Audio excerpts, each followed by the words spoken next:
Bien, c'est parti. Alors, l'image paraît un peu sibylline. En réalité, dans cette vidéo, je vais parler des modèles pré-entraînés. Alors, faisons un petit recul en arrière pour qu'on arrive bien à situer les choses. La valorisation de la data, elle est ancienne. Les statistiques, ça existe depuis déjà un moment. La pratique statistique existe depuis un moment. En économétrie, on faisait de la modélisation depuis un moment déjà. Tout simplement, ce qui change un peu au fil des années, hein, c'est les pratiques déjà changent, les objectifs changent, les cas d'application changent également, puis les technologies aussi changent. Et il y a aussi une forme d'abondance de données qui n'existait pas avant, hein. Quand moi-même j'étais étudiant en économétrie, il y avait toujours, on faisait des belles théories, puis après, ben, on n'a pas les données pour faire les modèles. Bah, du coup, on s'arrête là, hein. Là, on est dans une ère différente, on a plein de données pour tout et n'importe quoi d'ailleurs, et il faut faire quelque chose là-dessus, hein, ce qui est un peu, voilà.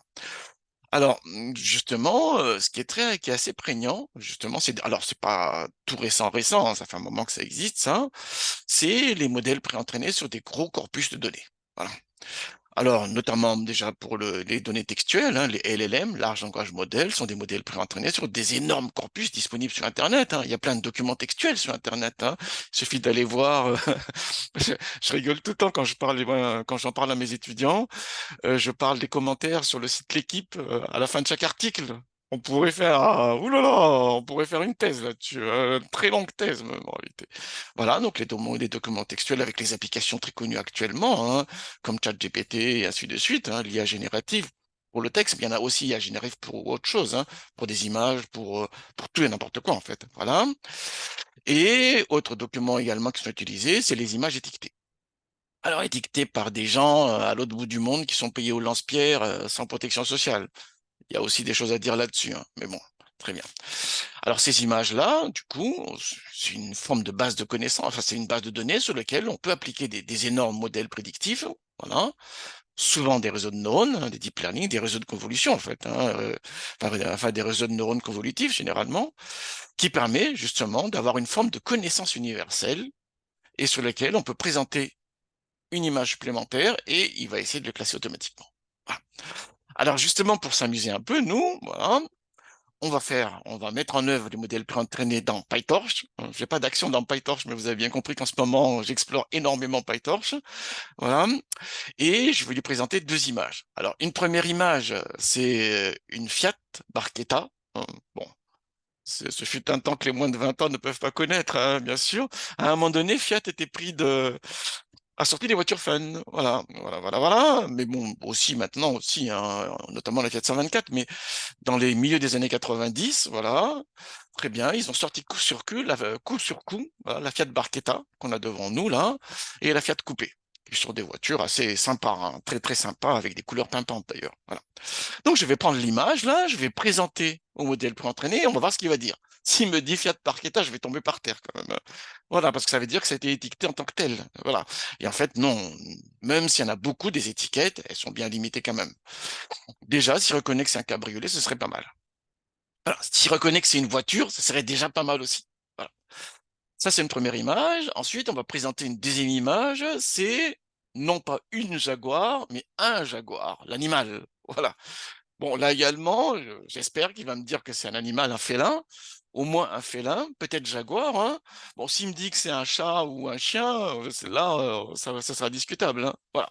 Mais l'idée, c'est ça, c'est que on a créé des modèles, hein, qu'on a entraînés sur des grandes bases préétiquetées, hein, et qui sont été édictées. On a une forme de connaissance universelle et on peut nous présenter nos données pour qu'ils puissent les classer automatiquement. Et ça a beaucoup d'applications, ça a beaucoup d'applications.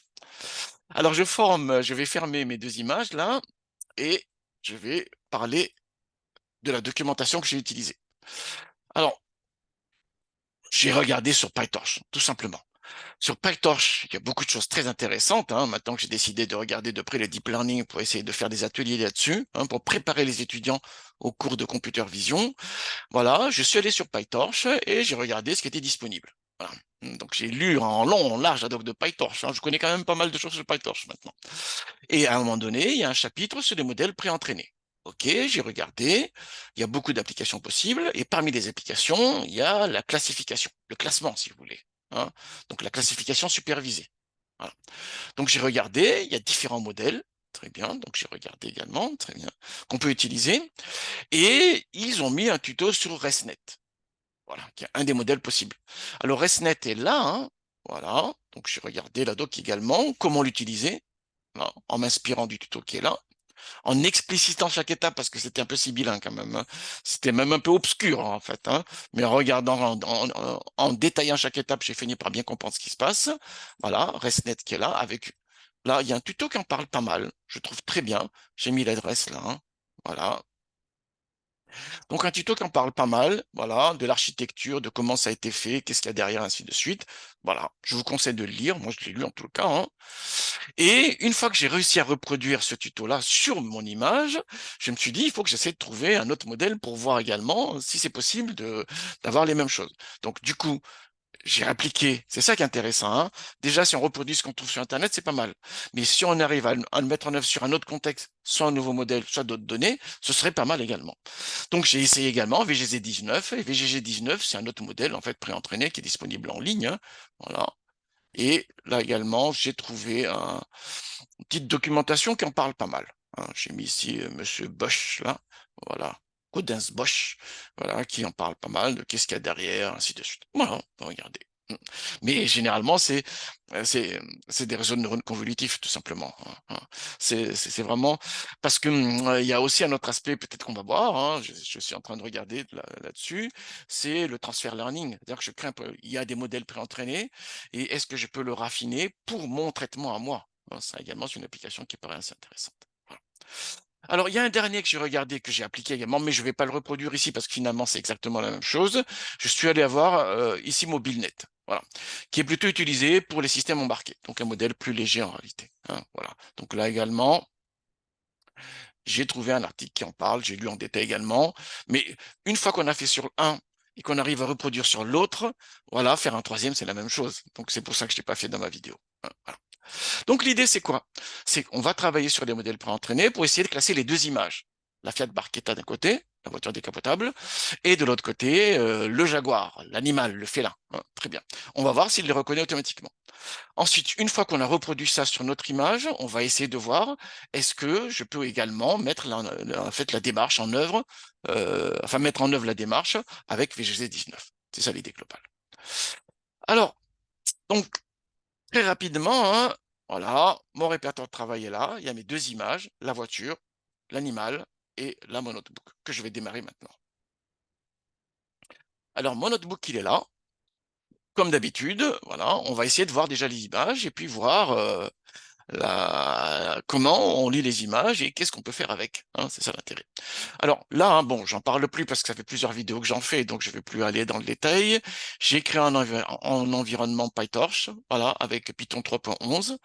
Et ensuite, j'ai installé tout simplement les packages PyTorch, les différentes versions de PyTorch d'un côté, enfin la version du mois de mai 2024, hein, d'un côté, et Torch Vision. Torch Vision. Donc, c'est les deux packages principalement que j'ai installés, hein. Voilà. Ensuite, j'ai également mis Matplotlib, voilà, pour pouvoir faire afficher les images, bien sûr, hein. Voilà. Mais principalement, il y a PyTorch et Torch Vision. Alors, je spécifie le répertoire de travail, très bien. Une fois que c'est fait ça, je vais charger l'image. Alors déjà, pour charger l'image, j'utilise readimage de Torch Vision. Vous avez vu, hein? Dans torchvision.io, j'utilise readimage. Donc, je m'attends à ce qu'il les mette au format qu'attend Torch Vision. Donc, il va mettre un tenseur directement, en fait. Du coup, il faut essayer de voir qu'est-ce qui se passe avec ça. Donc, je charge l'image, très bien, et j'affiche son type. Effectivement, on a déjà un tenseur. OK? Il faut le savoir. J'affiche les dimensions, voilà. On a ici la hauteur, voilà, premier chiffre, et le deuxième chiffre, c'est la largeur, hein. Essayons de voir, hein. Voilà, je suis allé là, propriété, et dans les détails, voilà, vous avez la hauteur qui est là, 2304, et la largeur, 3456. Voilà. Et il y a trois canaux, 3 x 8, 24, hein, profondeur de couleur. Il y a bien trois canaux pour les couleurs rouge, vert, bleu. Alors, ce qui pose problème, déjà, c'est que bon, c'est pas un problème en soi. C'est que c'est déjà un tenseur, c'est pas un vecteur NumPy, c'est pas une matrice NumPy. Et il met les canaux en première position. Parce que PyTorch le fonctionne comme ça. Or, nous, si on veut l'afficher avec PyPlot, avec Matplotlib, il ne sait pas faire ça. Il a besoin que les canaux soient en dernière position. Donc, c'est à nous de voir ça. Donc, c'est ce qui se passe ici. Donc, déjà, je transforme l'image en matrice NumPy et je transpose les axes pour que ici la largeur, ici la hauteur soit en première position. Ensuite, qu'en deuxième position, on ait la largeur et ensuite, en dernière position, c'est les canaux. Voilà.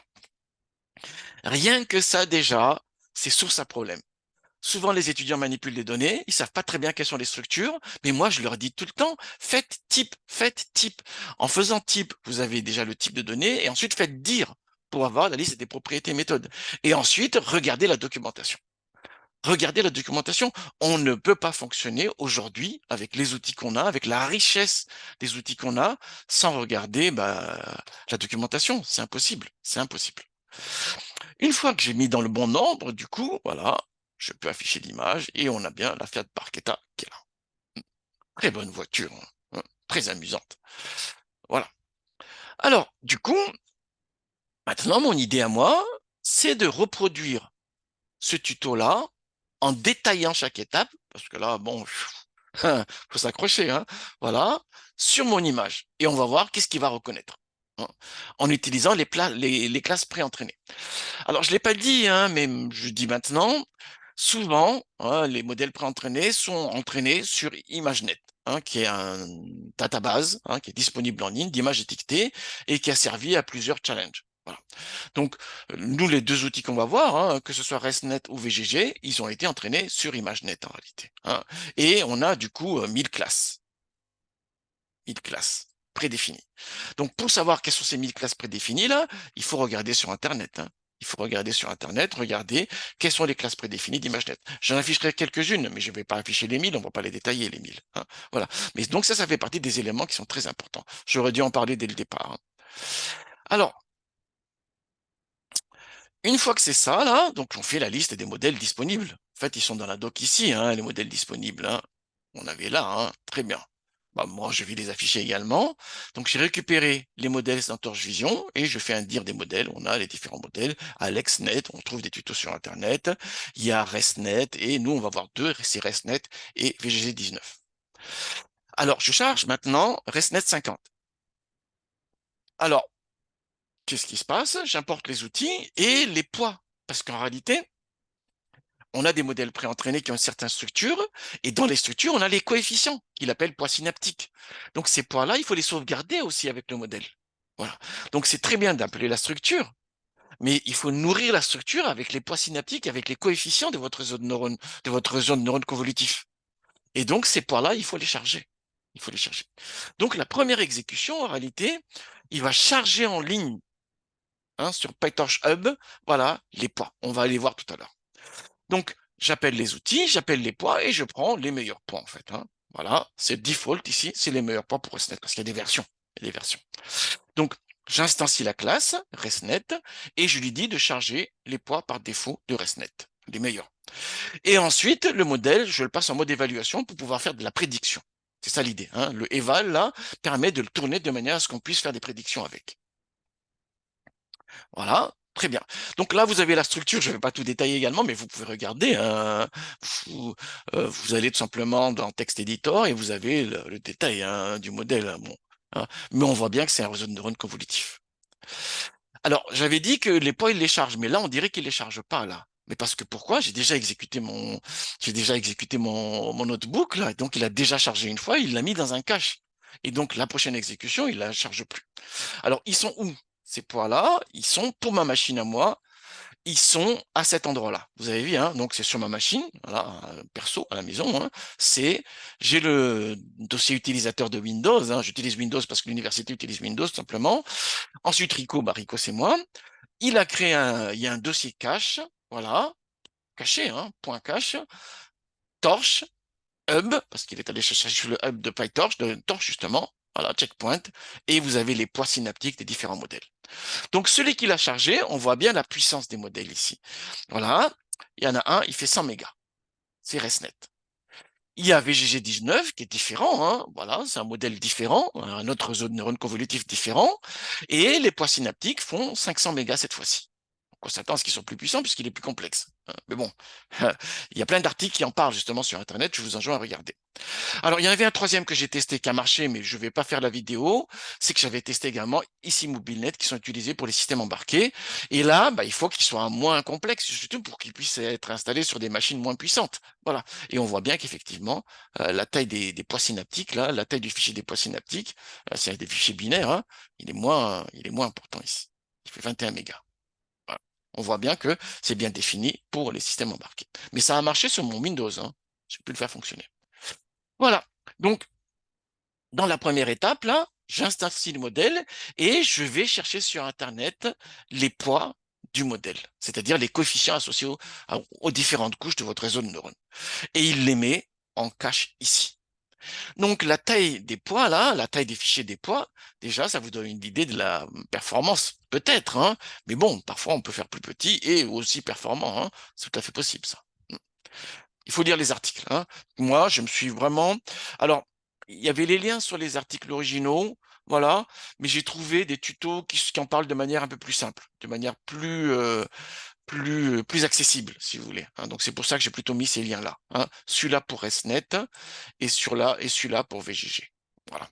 Mais sinon, vous avez les liens sur les articles originaux ici, hein. Voilà, sur Arxiv, hein. Voilà, vous les avez là. Mais bon, il faut se les palucher après, hein. Ouf. Mais bon, si on veut vraiment aller loin, il faut le faire. Hein, si on veut vraiment aller loin, il faut le faire. On ne peut pas faire en fait que de la pratique. Il faut comprendre ce qu'on manipule. Et là, les aspects mathématiques, les aspects théoriques sont très importants, hein. Il faut les deux. Il faut les deux. Bien. Alors, une fois que c'est fait, du coup, voilà, je mets en œuvre un outil pour préparer les données pour que je puisse les présenter à ResNet. C'est ça qui est très important, hein. Vous avez vu, hein, là, mon image, ici, il a une dimension de 2304, voilà, en hauteur, et 3456 en largeur. Voilà. Si je prends la deuxième image, elle est de taille différente. Vous avez vu, hein?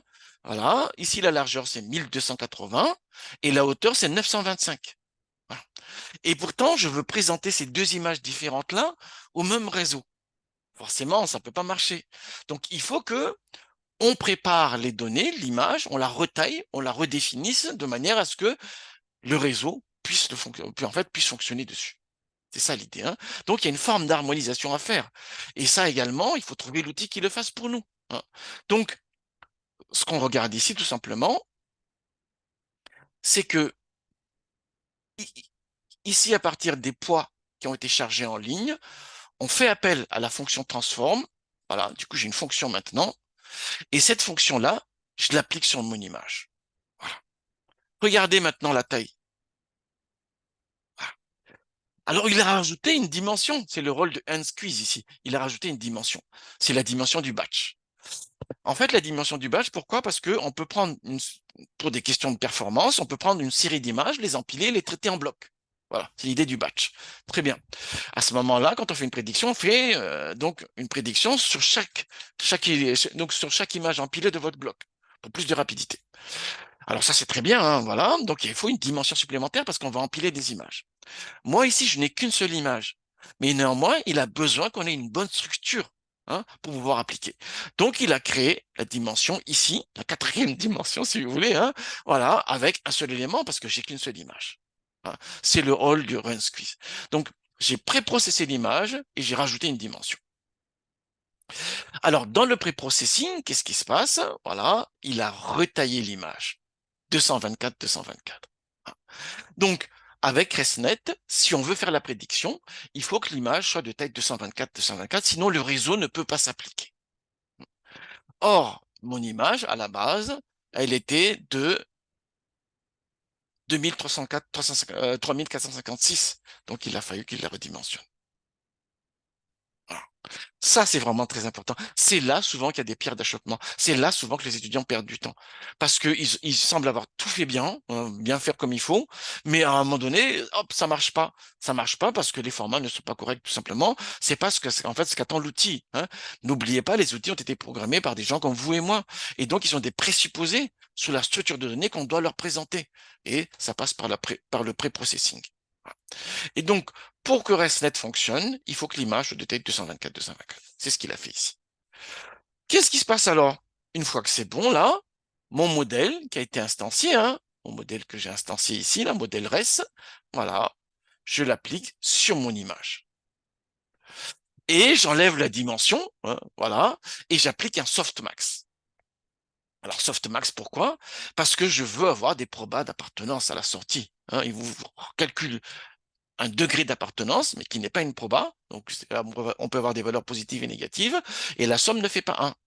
Et moi, c'est plus lisible, c'est plus compréhensible pour nous d'avoir des probas d'appartenance en réalité. Donc c'est pour ça que on fait la prédiction sur notre image, voilà. Ensuite, j'enlève la dimension 1, voilà. Et ensuite, voilà, je fais un softmax et j'ai un vecteur de prédiction. Vous avez bien, hein, on a un vecteur de prédiction. Un vecteur de prédiction de taille 1000. Alors pourquoi 1000? Parce que les images préétiquetées dans ImageNet, il y a 1000 catégories. Vous avez vu, hein? Il était là le truc. Dans ImageNet, les images sont de 1000 catégories. Et donc, il a donné les degrés d'appartenance aux 1000 catégories. ImageNet est une base de référence, hein. Je vous enjoins vraiment ici à regarder la documentation d'ImageNet, hein. ImageNet, c'est la base source qui sert beaucoup à des modèles préentraînés en classement d'images, en computer vision. Alors, une fois que c'est fait ça, bah, du coup, regardons les différentes catégories. Alors, je ne vais pas afficher les 1000. J'en affiche que les 10 premières. Donc voilà les différentes catégories qui sont disponibles sur ImageNet. Encore une fois, il y en a 1000 en tout, hein. Là, j'en affiche que les 10 là. Donc il y a Stingray, ça rappelle des voitures aussi, ça, hein, une Corvette Stingray. Voilà, Electric Ray, Tiger Shark, oulala, voilà, ainsi de suite, ainsi de suite. Voilà. Qu'est-ce qui se passe alors? De ce vecteur-là, des probas d'appartenance, je vais identifier la colonne, enfin la position du maximum. Je récupère la valeur maximum et je vais identifier la position du maximum pour savoir quelle est la classe correspondante. C'est ce qui se passe ici. Donc là, j'identifie la classe qui correspond au maximum dans le vecteur. Donc c'est donc la classe la plus probable, si vous voulez, puisqu'on a fait une normalisation softmax. Et ensuite, je récupère le score correspondant, donc la valeur numérique qui est dans le vecteur correspondant. Ensuite, en me basant sur l'ensemble des catégories disponibles, je récupère son numéro de classe. J'applique le numéro de classe pour avoir donc la catégorie correspondante. Voilà. Et j'affiche le nom de catégorie, ici correspondant à l'identifiant, hein, de la classe, et le score qui était obtenu dans le vecteur. Et il me dit que à 45%, c'est inconvertible. Bah oui, parce que dans les images ImageNet, j'imagine qu'il n'a pas reconnu toutes les voitures possibles. Ce serait une possibilité d'ailleurs, hein, si vous voulez raffiner votre modèle, d'identifier les voitures qui sont, alors les cabriolets des années 90, il y a quoi? Il y a la Z3, BMW Z3, il y a la Porsche Boxster, il y a 90, fin 90, la Mazda MX-5, enfin toute une tas je ne vais pas faire la leçon. J'aurais pu faire aussi une vidéo sur les voitures, mais non, non, on va rester dans le domaine qu'on maîtrise bien que je m'y connaisse un peu en voiture. Voilà. Ça, c'était pour ResNet. Et donc, il a bien reconnu que c'est un cabriolet, convertible, c'est cabriolet. Regardons comment fonctionne VGG 19. De la même manière, donc, je récupère le modèle prédictif que je vais utiliser, voilà, la structure, et je récupère les poids correspondants. Les poids par défaut pour ceux qui sont à la meilleure performance. Voilà. Donc là, c'est instanciation, là, hein. Voilà. Instanciation. Et je passe un mode d'évaluation pour pouvoir faire des prédictions. Ensuite, l'autre élément important, j'utilise l'outil, hein, pour pouvoir faire les transformations de manière à ce qu'on présente les images dans les bonnes dimensions pour VGG 19 cette fois-ci. Voilà, et je fais la transformation sur l'image. Donc j'applique ça, et on se rend compte que pour VGG 19, il faut également que les images soient de taille donc 224, 224. Voilà. Bien. Alors rappelez-vous, hein, que la première fois que j'ai lancé cette partie du code-là, quand j'ai instancié, qu'est-ce qui se passe? Il est allé chercher sur Internet les poids synaptiques, les coefficients du réseau de neurones. Voilà. Et dans un fichier qui est là. On voit bien ici, hein, dans un fichier qui est là. Et donc, pour VGG19, voilà, l'ensemble des poids tient dans un fichier qui fait à peu près 500 mégas. Voilà ce qu'il fallait comprendre. Mais une fois seulement, donc au premier lancement. Une fois qu'il l'a mis en cache sur votre machine, et donc en cache localement sur votre machine, quand vous instanciez, vous avez vu, hein, il n'a eu aucun chargement là, hein, ça marchait directement. Ensuite, donc je fais la prédiction hein, sur l'image qui a été mise en mode batch, voilà, j'enlève le batch après, et je fais softmax pour voir les probas d'appartenance. On a les probas ici d'appartenance. De nouveau, on a 1000 parce que l'image source, parce que la base source, la base étiquetée, c'était ImageNet et qu'il y a 1000 catégories sur ImageNet. Et ensuite, je fais la prédiction. Et cette fois-ci, il me dit que c'est un cabriolet, mais avec, ici, avec plus de certitude cette fois-ci. Hein. La proba d'appartenance est de 96%. Alors que tout à l'heure, la certitude était moindre, 45%. La proba d'appartenance était de 45%. Là, il donne la même conclusion, voilà, la bonne en l'occurrence, hein, voilà, mais avec plus de certitude. Très bien. Je me suis dit, ça marche. Maintenant, on va voir qu'est-ce qui se passe si je propose l'image 2, qui est le jaguar, et non pas la jaguar. C'est pas une voiture, on est d'accord, hein, c'est l'animal cette fois-ci. On va voir ce qui se passe. Alors, je reprends ici mon tuto, j'efface toutes les sorties, et à la place d'image 1, je mets image 2. Voilà. Qu'est-ce qu'il me reste à faire? J'exécute tout de nouveau. Boum, je l'exécute, voilà, comme tout est déjà en mémoire là, donc ça va assez rapidement. Voilà, vous avez vu que la dimension de l'image a changé. Hein, ça, c'est la hauteur, ça, c'est la largeur. Voilà, c'est pas comme la Fiat Barchetta tout à l'heure. Il y a toujours trois canaux, parce que c'est une image en couleur, hein, rouge, vert, bleu. Très bien, voilà l'animal en question, enfin, l'image en tous les cas, lui, il sait pas que c'est une image. J'ai mis image 2, hein. Je l'ai pas appelé Jaguar, mon image, hein. Je l'ai appelé image 2, on est bien d'accord, hein. Et la voiture, je l'ai appelée image 1, on est d'accord, hein. Donc, dans le nom du fichier, on n'a pas les éléments pour comprendre. Sinon, de toute manière, il n'en tient pas compte de toute manière. Voilà, donc de nouveau, voilà, et on va voir la prédiction. La prédiction, il a dit que c'est un Jaguar avec une certitude de 52%. Voilà ce que fait ResNet. Voilà ce qu'a fait ResNet. Il m'a dit que c'est un Jaguar, l'animal en l'occurrence, avec 52% de certitude. Avec une probabilité d'appartenance, 52%. Ça, c'était ResNet, hein. Rappelez-vous, hein. Ça, c'était ResNet ici. Voilà. Maintenant, regardons ce qu'a fait VGG19. Voilà, VGG19, j'ai fait exactement la même chose. Et il me dit également que c'est l'animal jaguar, mais avec une certitude de 90%, avec une probabilité d'appartenance, voilà, avec plus de certitude cette fois-ci. Voilà. Très bien. Voilà. Ça fait beaucoup d'applications. On pourra le voir en TD également, ces éléments-là. Et il y a une suite qui paraît assez logique. On va essayer d'explorer, je pense, rapidement. C'est le transfer learning. C'est-à-dire que, voilà, j'ai un modèle préentraîné, je veux le raffiner sur mon propre jeu de données. Ça permet de profiter du travail qui a déjà qui a été fait en amont sur des bases étiquetées par ailleurs. Et ensuite, on va essayer de le rendre plus spécifique par rapport à nos jeux de données. Hein. Mais ça prend comme point de départ les modèles préentraînés, justement. Voilà, excellent travail à tous.